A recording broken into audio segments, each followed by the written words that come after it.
chamado Encontro com a Nossa Ancestralidade. Não tem como a gente ir mais a fundo na ancestralidade da América que não chegar nos primeiros povos que aqui existiam. Não tem como ir mais a fundo. Por isso o nome Reencontro com a Nossa Ancestralidade. Essas pessoas que viviam aqui cerca de 12 a 8 mil anos deixaram seus registros. Elas tiveram a iniciativa, a postura, a sensibilidade de registrar momentos, situações, circunstâncias através dessas pinturas. Todas as pinturas a gente identifica animais, identifica pássaros, identifica figuras humanoides, identifica que existem alguns símbolos que podem representar cálculos, contagens, e tem muitas outras coisas que a gente também não sabe dizer e é muito difícil saber porque essas pessoas estavam 12 mil anos atrás e não tem como a gente consultá-las. Mas tem como a gente supor, tem como a gente verificar padrões. Por exemplo, aqui na Serra do Lajeado existe mais de 70 sítios arqueológicos. Existe mais de 23 painéis de sítio arqueológico. Alguns com peças encontradas e fogueiras, catalogados e mapeados pelo IFAM e por algumas pesquisadoras, duas em especial, que fez o mestrado da USP e uma que fez o doutorado fora na Espanha.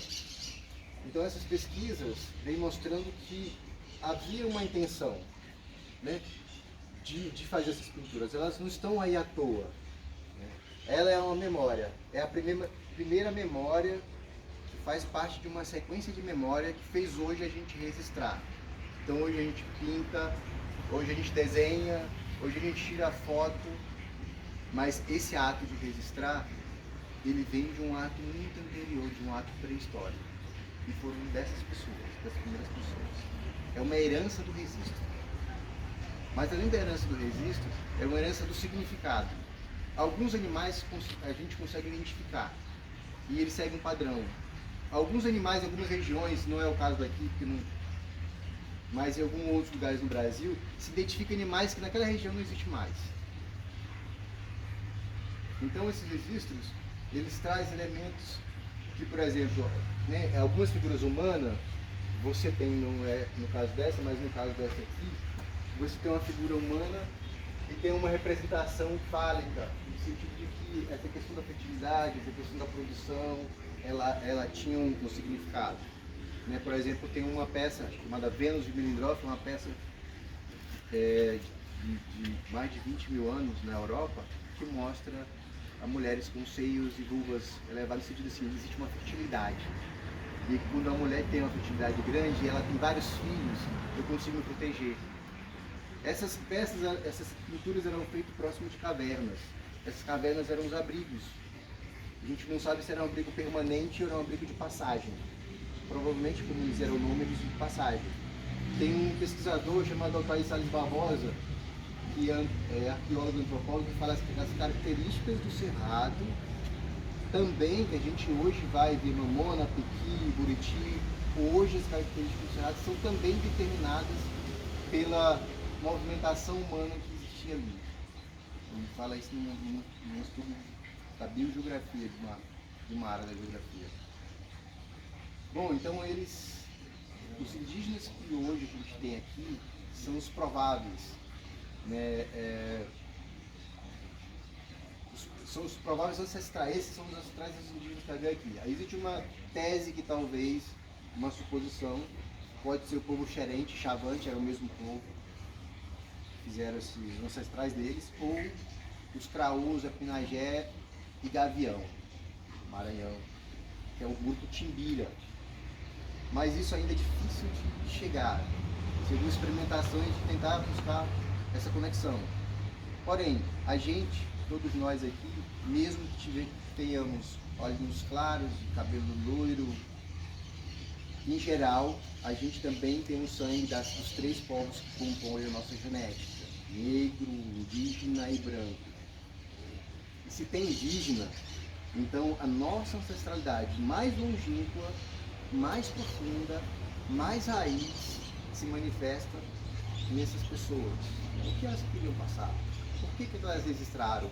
Elas registraram para elas? ou ela é resistável para que outras pessoas vissem.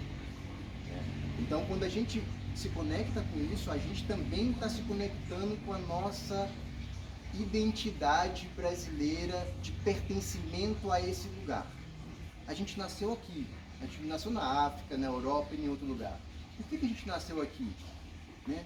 E quando a gente começa a se conectar com isso, a gente procura entender esse lugar, sabe? Entender esse alimento que a gente come, esse piqui que a gente come, ele tem um valor nutricional, mas ele tem um valor simbólico, ele tem um valor de uma biorregião, né? O jatobá, a mangaba, a abacaba, o caju, né? Essas plantas estavam aí, a gente se alimenta delas, eles também se alimentavam. E eles contribuíram para a disseminação de algumas plantas que talvez a gente come hoje. A gente vai comer um jatobá, um caju, talvez aquele caju foi que um cara jogou que trouxe. Então eles têm um valor que está ligado à nossa herança, ao nosso sentimento de pertencimento a esse lugar, ao nosso sentimento de valor a esse lugar, né? Então, quando a gente sabe que aqui nessa Serra do Lajeado tem as culturas rupestres, existe um valor espiritual, existe um valor ecológico, existe um valor de água, existe um valor cultural. Quando a gente entende isso, a gente dá valor para o lugar onde a gente está. Bom, sem tomar o tempo de vocês, mas então essa pintura aqui, por exemplo, é num paredão. Então, a gente pegar aqui, ó, antigamente fazia isso, saía de pé da minha casa, 210, e ia para os paredões. Se a gente pegar e cortar aqui, a gente vai encontrar sítio arqueológico. Até Lajeado a gente vai encontrar sítio arqueológico. Esse aqui fica próximo do Cristo. O projeto do Cristo foi embargado porque havia um sítio arqueológico lá. E eles estavam fazendo perfurações muito profundas, né? E aí foi embargado pelo IPAM. Mas aí eles já conseguiram o processo de autorização. Mas abaixo do que além de ter um painel de pintura rupestre, também tem uma caverna, que é uma das maiores daqui da região. Então é uma coisa que a gente não conhece, não sabe, não dá valor. Quando a gente não conhece, acontece muito nesses paredões, as pessoas escreverem em cima, descascarem, venderem peça, a depredação desse material. E qual é a importância de falar isso? Eu falo isso na escola.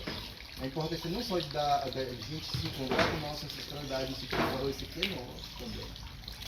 Mas no sentido dessas crianças, professores, entender que existe e dar valor para esse material. E saber assim, nossa, a gente está estudando cultura rupestre que a gente vê na Europa, mas tem aqui do lado, 10 quilômetros da minha casa. A maioria só dos livros da Europa.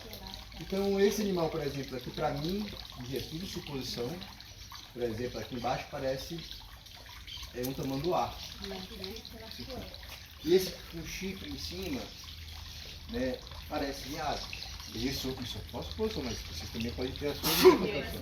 Parece um Pokémon. Esse aqui me lembra, na hora que eu olhei ele, vi assim, duas orelhas, me lembrou lobo-guará, mas é só uma suposição, um lobo. Essas tintas eram feitas com o que? Vocês sabem do que? É isso que eu pergunto. Sangue?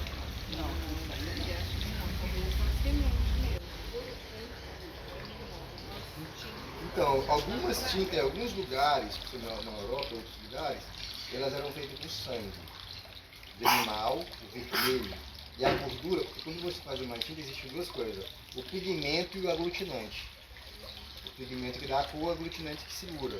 Então a gordura é aglutinante e o sangue do pigmento. Mas essas pinturas aqui não, elas foram feitas, o aglutinante eu não vi na pesquisa direito, onde é que estava, mas o pigmento é feito de mineral, é de uma pedra macerada, aí tira o pigmento delas. Existem duas cores, não sei se dá para perceber, é bem suave, porque o vermelho é mais forte, mas na outra eu consigo mostrar. Existe a cor amarelo. Então vamos para outra peça e eu já finalizo.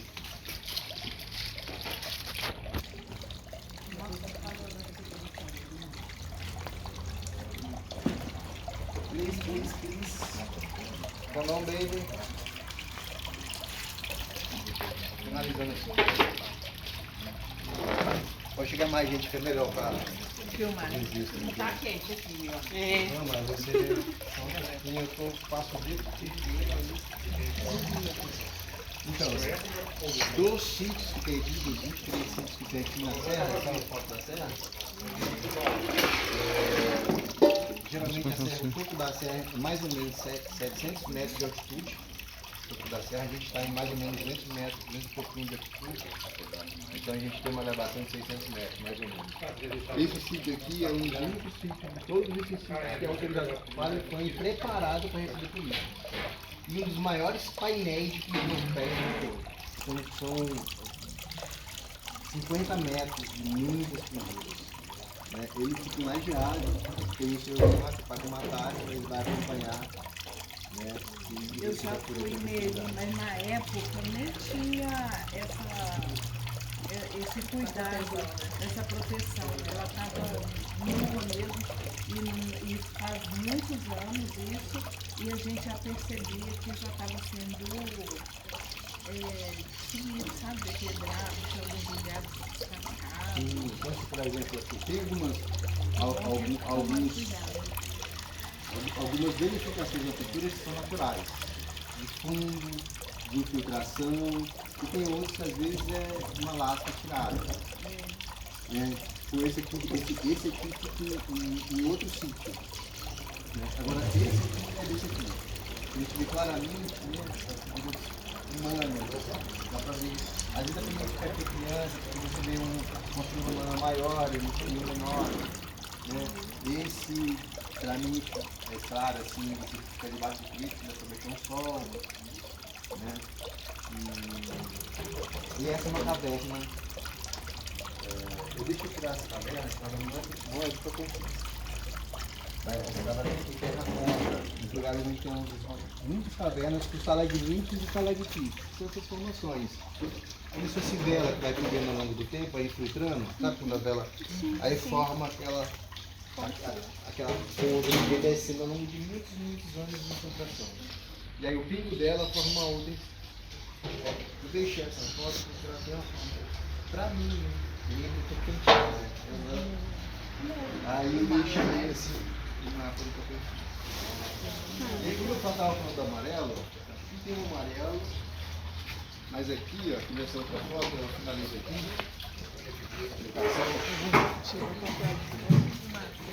Essa foto aqui, o que vocês conseguem ver? Fogo.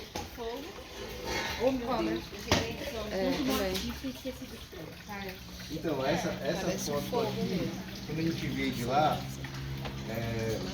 porque aqui, ó, a gente vê, ó, o vermelho, são poucas as imagens em que em uma imagem só você tem duas cores. Você geralmente tem uma imagem vermelha e uma imagem amarela.